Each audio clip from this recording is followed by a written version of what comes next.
What's up, everyone? It is your girl Gelbeauty 87 here, aka Grace Honey, and today we're gonna get into another why you don't need or do you really need video. So I found like 3-4 palettes. I figured we could talk about it instead of me trying to do dedicated videos to each one, and you all said you like when I do this, so I was like, let's go ahead and get it done. So I'll start off with this one. I saw Angelica Nikovic post about her finding it because I love the Teenage Mutant Ninja Turtles just as much as she does. Like I told y'all, I still have like my Donatello original from the early 90s action figure, because you know Donatello was purple, so I had to have the Donatello one.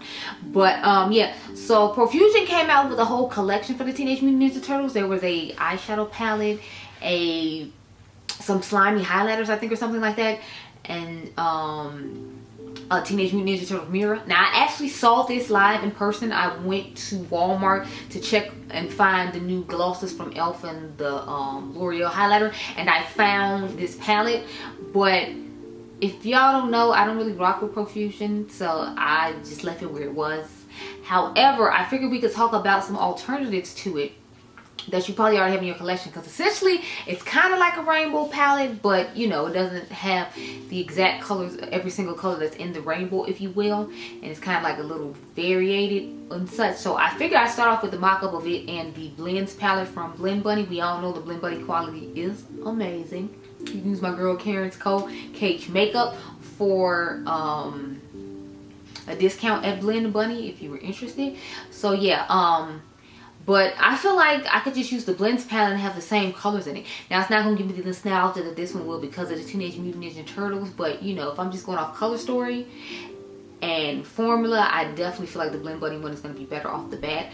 Another Blend Bunny palette you could look into is the Primal one. I know that discontinued that one. It was like $25 or something like that a while back, so if you got that one, I feel like it has similar vibes to it as well. Now again, I'm saying similar, not exact, but at the end of the day, it's kind of just a rainbow palette that they slapped the Teenage Mutant Ninja Turtles on to make you excited about buying. So it's like, although I love the Turtles, if anybody else that came out with this, I'm not even gonna with you, I would buy it. Like if ColourPop came out with this, honey, I've been searching high and low, and I've been buying it with the quickness. But just because it's Profusion, I'm kind of like, I don't care. Then there's the Wicked Widow Beauty Resurrection palette that they just did a pre-launch for. It was a holiday palette for 2023.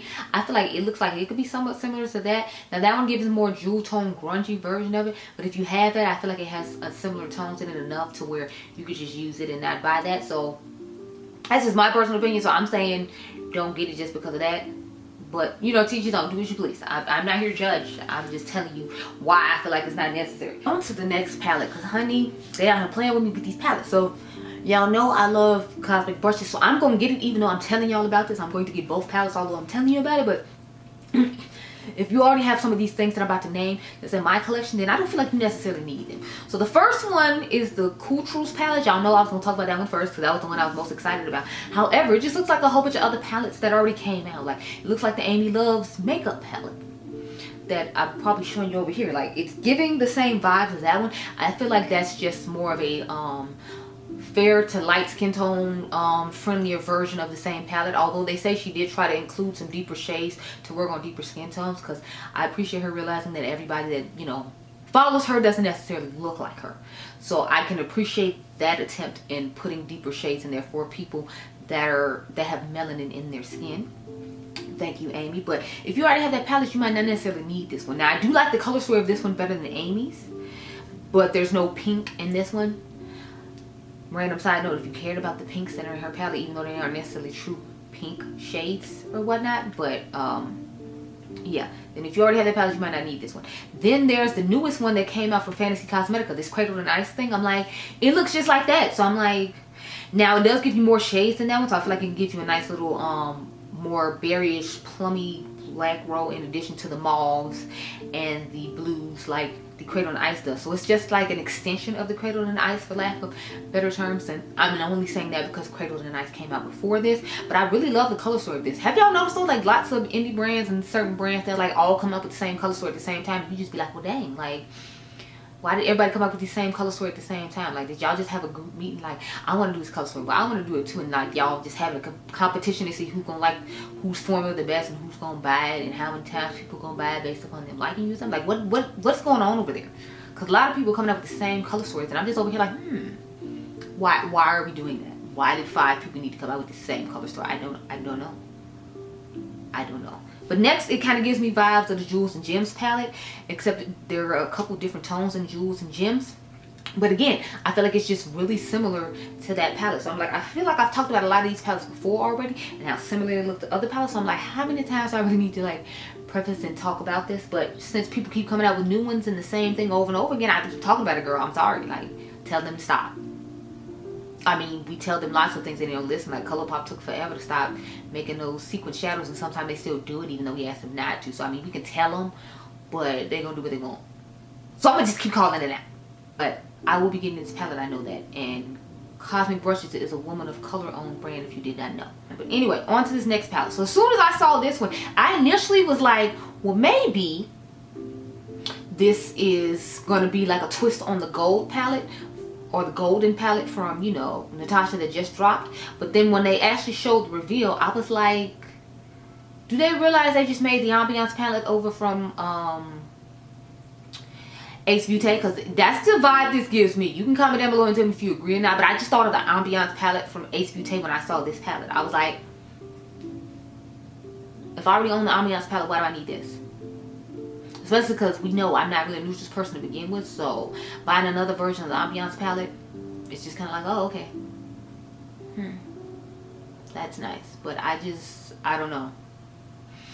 It's not my sort of like unique color story, I guess, because I already have this unique sort of color story. It also kind of gave me the vibes of a muted down version of Good Sport from ColourPop, because y'all know everybody was loved with Good Sport back in the day, and I myself was included. I was all about the Good Sport life, so I can't say that I wasn't excited that people were coming out with newer versions of Good Sport. However, because I already have Good Sport, it's like it's kind of hard for me to get excited about your Good Sport palette, because I already own what? Good Sport. Like, I don't need Good Sport over again. I just don't.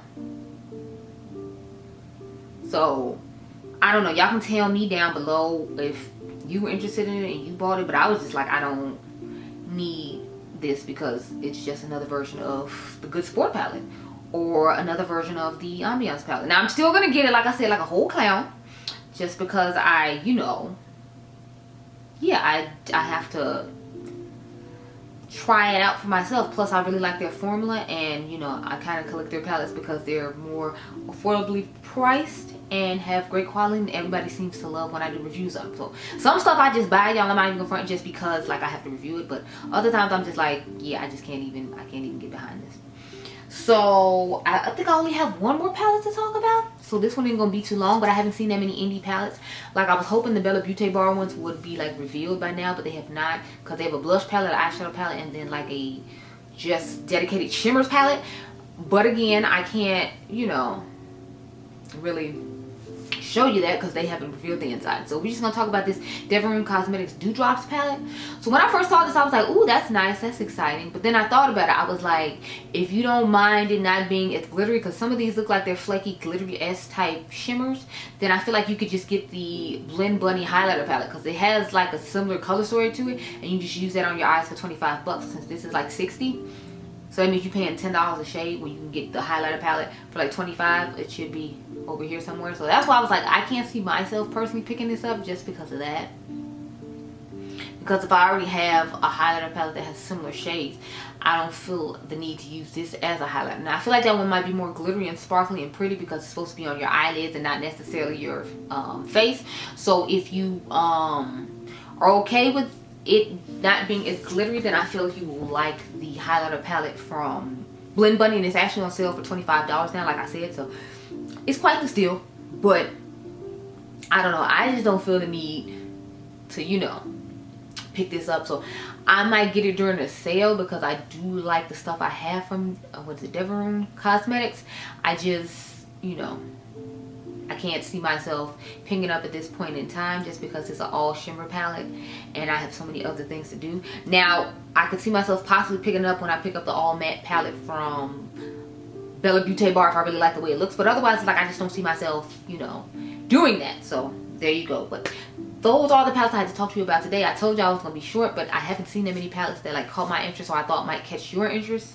So that was it. I hope you all enjoyed this video. Remember, you all in diamonds, comment down below and tell me if you like this series that I'm doing when I just show them all at one time as opposed to showing separate videos and giving you eye looks and all that. And I'll catch you guys in the next one. Make sure you subscribe and be blessed, girl. Bye.